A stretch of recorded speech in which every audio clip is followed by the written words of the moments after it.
Alright, what's up guys, this is xRaGeD and today I've got a Magic Bullet Looks colour correction tutorial for you. As you can see on the screen, I have quite a nice looking stylized cinematic, and we're going to be going through how to create all the effects used in this. Right, so if we just go back to the beginning, and basically to get this plugin, you can either buy it or obviously find the download link, and it's called Magic Bullet Looks. You just want to drag that. Oof, what I've done there. Drag the magic, drag the effect onto your clip, and it won't make a difference. But like, obviously I've shut that off because I already have effects. But if you just drag it on,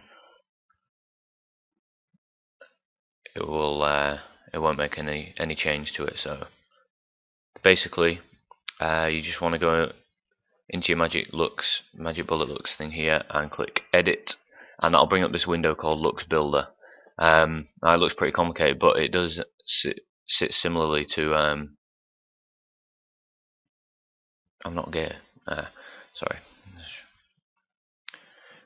It looks pretty similar to the After Effects layout, you know, like same color scheme and all that. So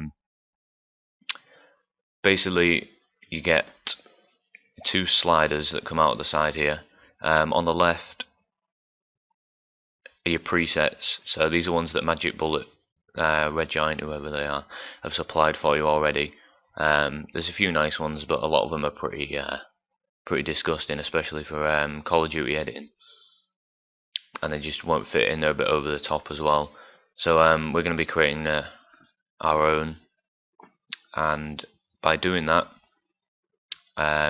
we want to go over to this right hand slider here, and you get these 5 sections, little tabs here: subject, matte, lens, camera, post.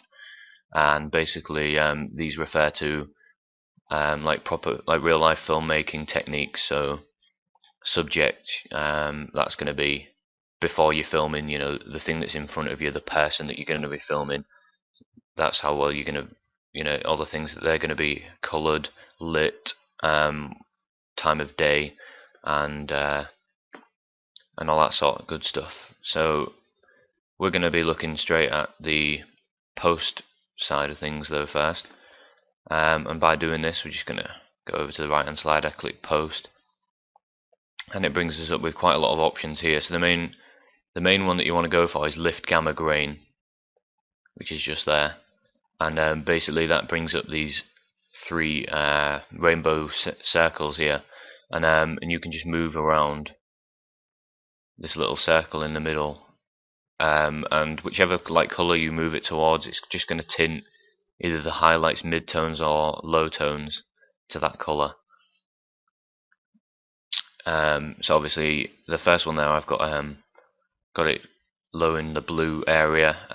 In the second one, which is your gamma, which is your midtones, I've got that in the pink region. That's not 6. Can't even speak.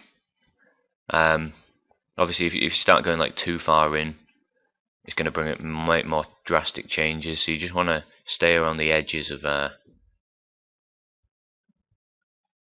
colours. So obviously, I've put it right in the cyan there. It's just going to go crazy. But if I just, you know, push it towards the cyan a bit, it's just going to give it a slight little tint. And the final one, which is called gain, and that's towards the blue area as well. And that's basically how we created the basic color correction. So if I delete these, that's what it looks like just with the lift gamma gain effect applied. After that, what I did was applied the curves adjustment. So I just tweaked the RGB, which was, I made the darkest slightly darker and the brightest slightly brighter. So that made the diffusion from the sky to the ground look a bit nicer. I didn't bother changing any of the red or blue or green because we've already got like quite a nice tint already on there. And the third thing that I applied in post was an exposure that actually doesn't have any stops on it. But basically the exposure just controls the darkness or the brightness of the clip. So you can imagine, like, say if you're using a video camera and someone puts two pieces of paper like in front of the lens, then it's going to take quite a lot of the darkness, because obviously the closer to the lens they are, the darker it's going to be. In the camera section I didn't use anything. There's quite a few nice effects in here, such as the two-strip process,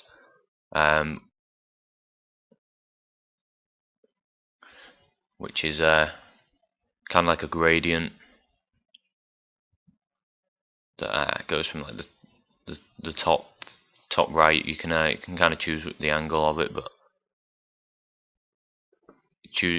basically it's like the ramp effect in After Effects, and it's gonna apply like an effect at the top and the bottom of the screen, and it's gonna like blend the two together. So now we're gonna move on to the lens section, which is gonna be stuff like if you had a video camera and you put like a filter over the lens, you can create chromatic aberration, which is like an RGB split, or you can control the diffusion by using a UV filter, stuff like that. So if you know a lot about like real life color correction or editing and camera techniques, then a lot of these effects like carry over. So I've used 3 effects from the lens section. The first being the vignette, which basically just gives the edges. Well, it starts off giving the edges like a dark tint. So as you can kind of tell, like if I just tweak some of these, there, that just makes the entire clip darker. But look, as you can see there, it's like just bringing the bright out. So if we have it about there, that's going to leave darker edges and a brighter center. And the second effect that I've applied to lens is chromatic aberration, and basically that creates an RGB split. So for anyone that doesn't have Magic Bullet looks, I have a tutorial on that already, on how to create the RGB split without this plugin, but this plugin does offer the options to do that. So I've used the red cyan RGB split there to, you know, just like separate the colors, and it just kind of gives it like quite a digital feel. So it's like, I don't know, it's pretty nice looking. It's a hard thing to justify why you'd use it, but it does look quite nice. So the final thing that I've used is an anamorphic flare. A lot of people use this already in Call of Duty editing, as you can see in the icon tab there. It's a white circle with a blue line across it. If I just drop that on, it just adds a lot of like blue. It's sort of like optical flares, but it's quite clever. It only affects the brighter parts of the clip. So as you can see, there's no blue lighting down here because it's all flat and dull coloured. But as you get to the sky, you're getting more of the blue flares coming off there. But I've applied the effect and I've changed the colours, so it's like it's a whitey going on pink sort of colour, and I've changed the size of it so it's not like a huge you know, like screen obscuring flare that's just gonna, you know, really interfere with your clip or your gameplay. So it's just made it look quite nice, quite bright and quite futuristic, almost dreamlike. So if we just maybe take another clip, another cinematic, could be, we'll use these countdown triple, and I'll apply the same color correction onto that as I've used in the cinematic. So if we just go into the effect controls of the cinematic and Control C or Command C and just apply that, already there, that looks pretty nice, because it's quite an all-round nice looking blue color correction. And the flares are just coming in there where there's the brighter parts of the white writing, and the RGB split is still effective. So you can see on like the edges of stuff there, you've got your cyan coming out the left hand side, the red coming out the right, and the flares look pretty cool. So that's quite a nice color correction for this map. but I wouldn't recommend using the same color correction over and over again. I think the best technique that you can use yourself is tailoring your color correction to the map and then saving that, and then you could reuse it on the maps after that. But I wouldn't just make a montage and just go all out, apply the same effect.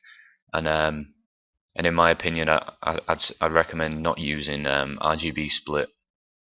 I mean anamorphic flares, sorry, in clips or gameplay or whatever. If you fancy color correcting your gameplay, I don't think it's kind of invasive. Maybe on your cinematics it might look quite cool, especially the RGB split, but I wouldn't recommend using it constantly throughout a clip or a gameplay. So I'm just run previewing this so you can see it's kind of playing through quite slowly, but if I just hit spacebar and that'll play through. That looks pretty damn nice, I have to admit. And yeah, I really hope you found this tutorial quite useful, because I know a lot of people are getting magic bullet looks now, and color correction is a big thing for montages. If you get good color correction, then people are going to enjoy looking at your video, and are going to want to watch more. I mean, you can't tell me that you don't want to see him hit this triple in a minute. The timeline's not long enough, so we're not going to get to that bit. But yeah, if you found this color correction tutorial useful, leave a comment or a like, and I'll see you next time, guys. Also, leave recommendations on what you want to see as well. If you'd like to see other color correction tutorials, or if you like a download link for this color correction, then I'll definitely get that for you. And I'll see you next time, guys.